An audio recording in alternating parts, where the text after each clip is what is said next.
કફ પ્રકૃતિવાળી વ્યક્તિએ કેટલા ગ્લાસ પાણી પીવું જોઈએ? કફ પ્રકૃતિવાળી વ્યક્તિએ સવારમાં ઉઠી અને 1 થી 2 ગ્લાસ જ પાણી પીવું જોઈએ. કેમ?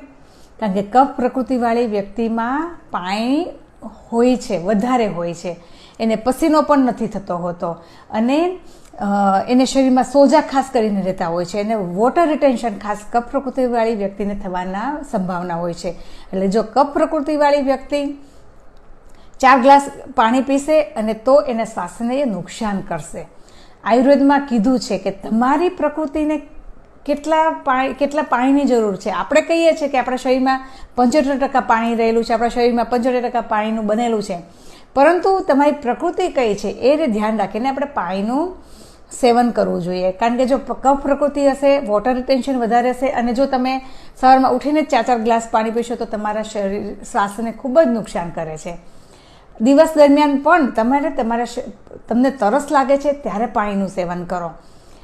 15-20 ગ્લાસ જેટલું વધારે પાણી પીશો એટલું તમારું સ્વાસ્થ્ય સારું રહેશે જરૂરી નથી. આયુર્વેદમાં એવું ક્યાંય નથી કીધું કે તમે એટલું પાણી પીવો.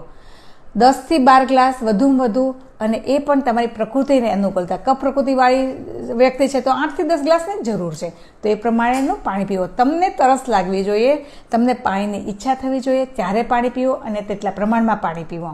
કફ પ્રકૃતિવાળી વ્યક્તિ શું એડ કરી શકશે પાણીમાં? તો કફ પ્રકૃતિવાળી વ્યક્તિ અડધી ચમચી સૂંઠનો પાવડર એડ કરશે અથવા થોડી હળદર પણ એડ કરી શકશે.